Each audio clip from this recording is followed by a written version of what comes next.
Welcome to YouTube channel UGC NET log. कैसे हैं आप सभी।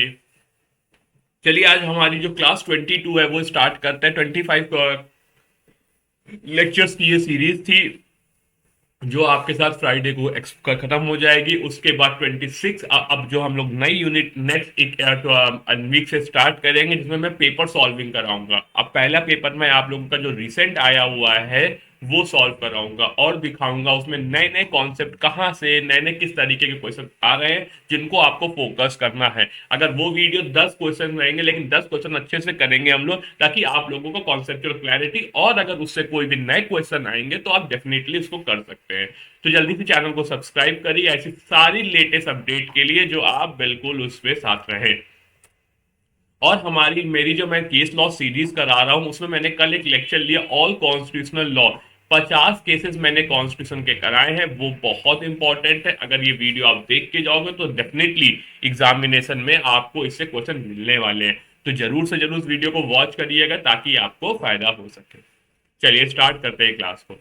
विच of the following which of the following is are not administrative, कौन सा इसमें से ऐसा है जो एडमिनिस्ट्रेटिव एक्शन नहीं है। विच of the following is not an administrative action, बताइए।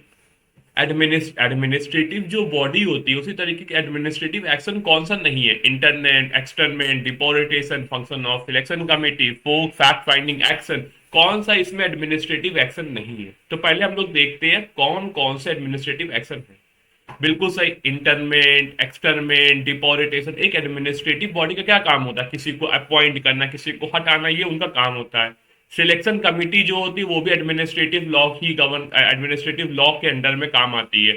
फैक्ट फाइंडिंग एक्शन ये, लेकिन केवल और केवल एक ओपिनियन बनाना एक ऑब्जेक्टिव सेटिस्फैक्शन के लिए ये कोई भी एडमिनिस्ट्रेटिव एक्शन नहीं है। इसलिए फर्स्ट का fourth is a right answer. Administrative action generally include decision, जो डिसीजन एक डीएम साहब कोई डिसीजन दे रहे हैं या कोई एडमिनिस्ट्रेटिव अथॉरिटी दैट अफेक्ट कर रहा interest such as internment, deportation, selection committee, वो सारे आ जाएंगे।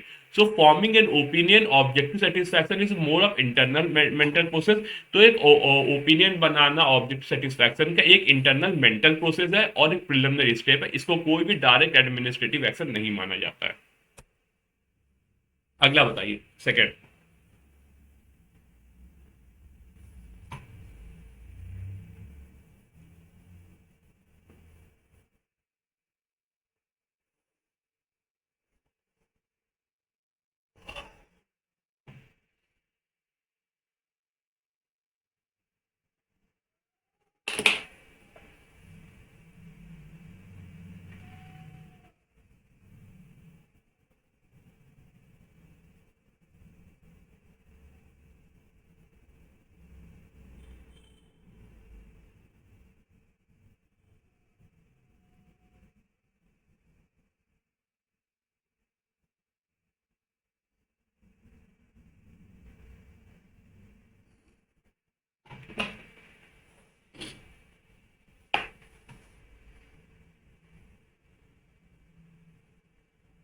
ठीक है, लिखा है। क्या लिखा है? For judicial review irrationality means the decision is so outrageous. Judicial review के हिसाब से irrationality means the decision is so outrageous. Irrational for judicial review मतलब चेक करना जो आपने वर्क किया है प्रॉपर है कि नहीं। तो इरेशनैलिटी का मतलब है डिसीजन इज सो आउटरेजियस, जो डिसीजन आया है वो इतना आउटरेजियस है कि वो लॉजिक और एक्सेप्टेड मोरल स्टैंडर्ड फॉलो ही नहीं करता है। So no sensible person could arrive, कि मतलब जो डिसीजन आया वो पूरा अगेंस्ट द लॉजिक है, बिल्कुल गलत है और एक नॉर्मल पर्सन वो डिसीजन दे ही नहीं सकता है। जुडिशियल रिव्यू में ये रिजल्ट निकल के आया। इस रैशनैलिटी का मतलब है जो रिजल्ट है पूरी तरीके से इरेशनल है, उसका चीजों से जो एक्चुअल चीजों से कोई फर्क ही नहीं पड़ता, बिल्कुल अगेंस्ट द लॉ बिल्कुल चीजें।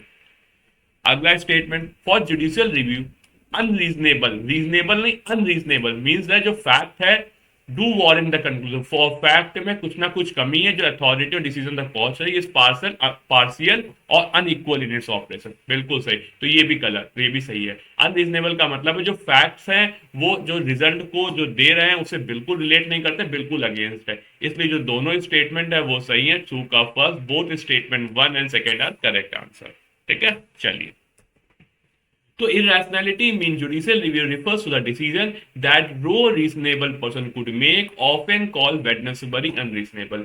Irrationality का मतलब है judicial review में refers करता है वो decision को कोई भी रीजनेबल पर्सन उसको कर नहीं सकता, often call at Wednesbury unreasonable ने इसे वेडनेसबरी अनरीजनेबल कहते हैं। Unreasonableness include decision where fact do not justify the conclusion, जो फैक्ट है वो कंक्लूजन को जस्टिफाई नहीं कर सकते, और जो डिसीजन है वो पूरी तरीके से अनफेयर है, बायस्ड है। सो तो दोनों स्टेटमेंट करेक्टली डिफाइन करते हैं ये concept in the context of judicial review. चलो अगला बताइए।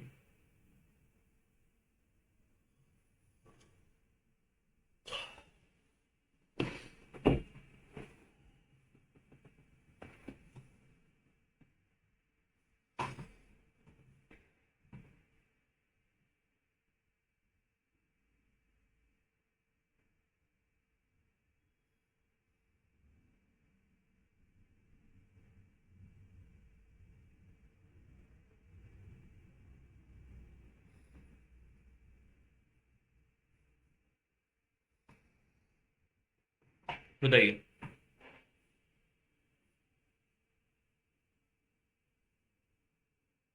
Besides providing for the functional government and consequential growth in administrative matter process, the constitution has provided elaborate control. जो constitution है पूरी तरीके से elaborate control provide किया, so that the water may not run. So the water जो है वो may not run beyond the bank. जो water है वो बैंक के बाहर नहीं होगी. This has been enshrined in which of the following article? ये जो है वो कौन से article of the constitution में enshrined किया गया? Besides providing for the functional government and consequential growth in administrative matter, the constitution has provide elaborate control. जो संविधान है उसने एक elaborate control दिया है, so that water may not run beyond the bank. ये किस आर्टिकल में ये बात कही गई है? मतलब एक तरह से कंट्रोल मैकेनिज्म, कैसे हम चीजों को अपना कंट्रोल में रख सकते हैं, ऐसा ना हो कि अब अपने आर्बिटरी हो जाए, जो मन में आए वो करें, तो कहीं ना कहीं कंट्रोल करने की बात होती है।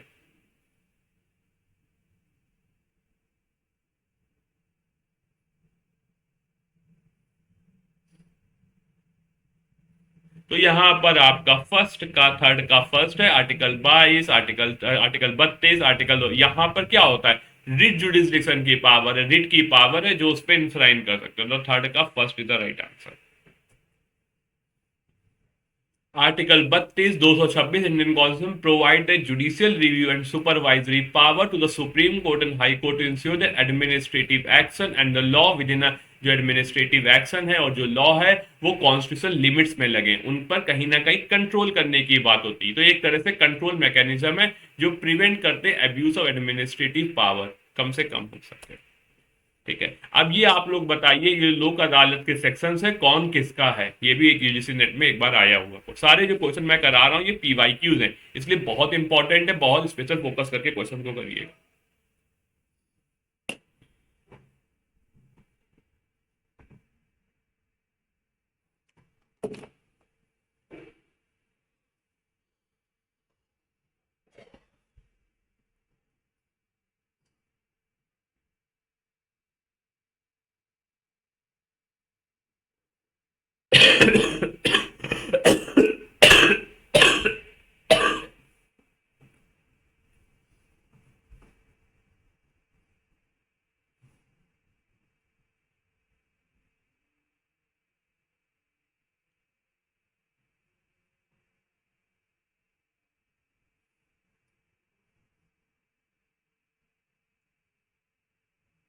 तो देखो बेटा, परमानेंट जो लोक अदालत है वो 22A में चली जाएगी। उसके बाद स्टेब्लिशमेंट ऑफ परमानेंट लोक अदालत की अगर हम लोग इसकी बात करें तो 22C हो जाएगा।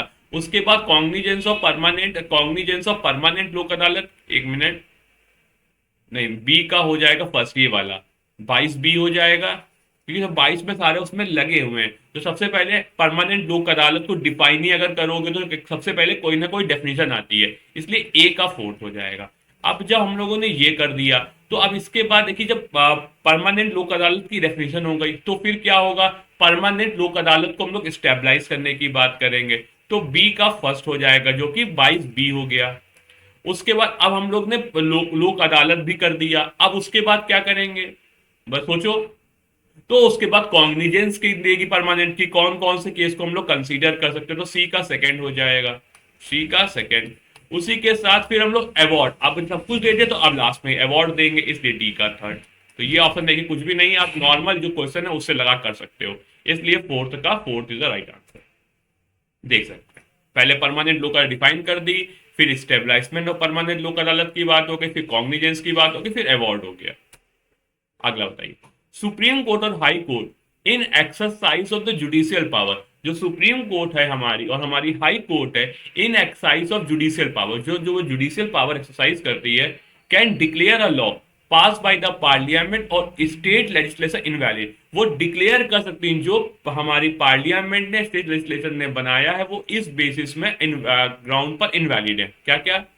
It is not with in the competence of the legislature, बिल्कुल सही बात कह सकती है कि जो आपने बनाया तो है ठीक है, लेकिन आप कॉम्पिटेंट नहीं हो उसके लिए, you are not competent for that, ये बिल्कुल कह सकते हैं, बिल्कुल उनके पास है, ठीक है। इट इज इन कॉन्ट्रावेंशन, बिल्कुल ये भी बात कह सकते हैं, ये फंडामेंटल जो आपने लॉ बनाया है वो फंडामेंटल राइट के अगेंस्ट है, ये भी सही है, कह सकते हैं। The legislature did not apply his mind और द प्रॉम्प्ट, आप ये नहीं कह सकते एक सिंपली स्टेटमेंट के जैसे आपने दिमाग नहीं चलाया, हाउ, अगर if you saying that you have not applied the mind, the legislature have not applied the mind, तो you have to show that thing, but you have, but you are simply saying we will not consider. तो इसलिए fifth का second is the right answer, A and B only, ये एक चीज इसमें लिखी होगी, ठीक है। अगला बताइए, विच of the following is not correct.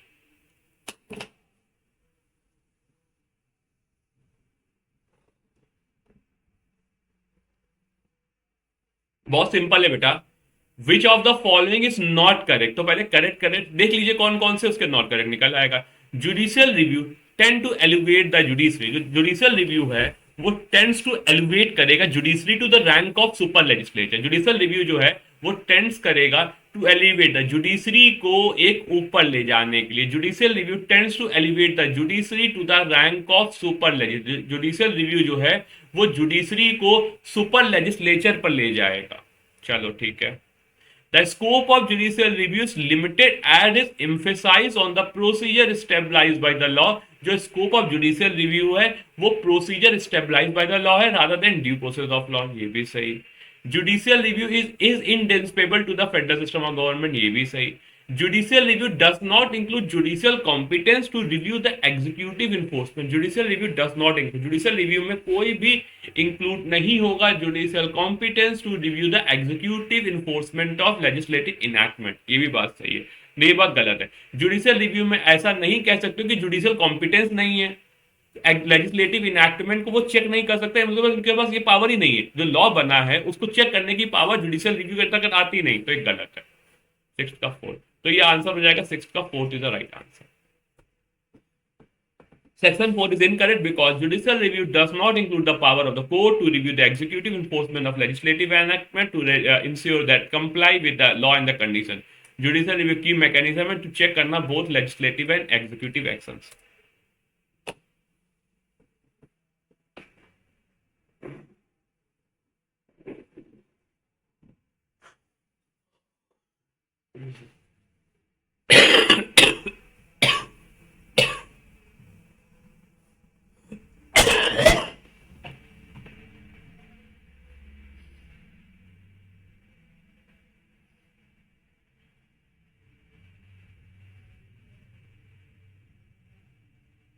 बताओ, बहुत सिंपल है, judicial review of administrative action का क्या मतलब हो जाएगा,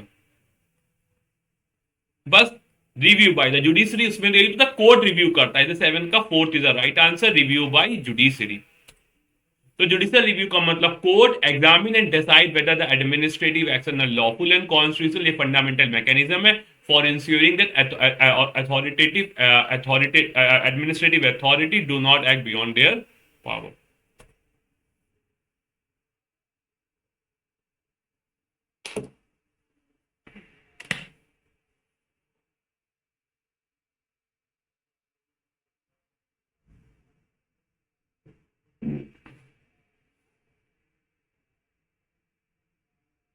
बताइए।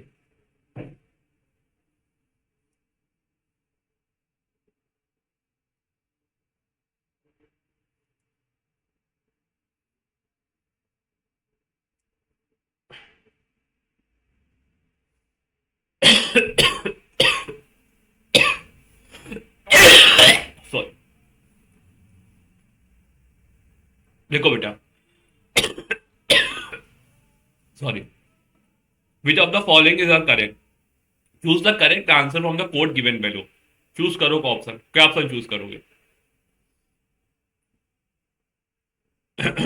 देखो बेटा, absolute discretion is a ruthless master, मतलब आपके पास डिस्क्रिशन है, जो मन करे वो यूज करो, तो ये क्या है? एक रटलेस है, मतलब एक तरह का एक गलत चीज है, रटलेस है, तो बिल्कुल सही बात है। Where reasonable conduct of government official is expected, जब हम लोग किसी चीज का रीजनेबल कंडक्ट एक्सपेक्ट करेंगे, the criterion of reasonableness is subjective and not objective, गलत। जो रीजनेबल का है, रीजनेबलनेस सब्जेक्टिव होगा, ऑब्जेक्टिव नहीं, गलत। रीजनेबलनेस जो कॉन्सेप्ट चेक करते हैं रीजनेबल है कि नहीं है, वो एक तरह से ऑब्जेक्टिव सब्जेक्टिव कॉन्सेप्ट नहीं है, इसलिए ये आंसर नहीं हो सकता। Every action of executive involvement must be informed with the excuse and should be arbitrary, बिल्कुल ही गलत। जो एग्जीक्यूटिव का है वो एक तरह से आर्बिटरी डिसीजन है, ये भी गलत। ठीक। Excise of discretion is an inseparable part of sound administration, discretion का यूज करना एक तरह से एक बहुत इंपॉर्टेंट पार्ट है प्रॉपर एडमिनिस्ट्रेटिव वर्किंग का, तो बिल्कुल अपना विवेक तो यूज करोगे ना, और डिस्क्रिशन तो है ही ना, ए एंड डी। ठीक है, 9th का 4th, A and D are correct. A emphasize करता है absolute discretion without check can be harsh and unjust, statement D acknowledge discretion necessary for good administration. ठीक है, ये सारी चीजें सही है, तो इस तरीके से स्टेटमेंट गलत है, ये सही है।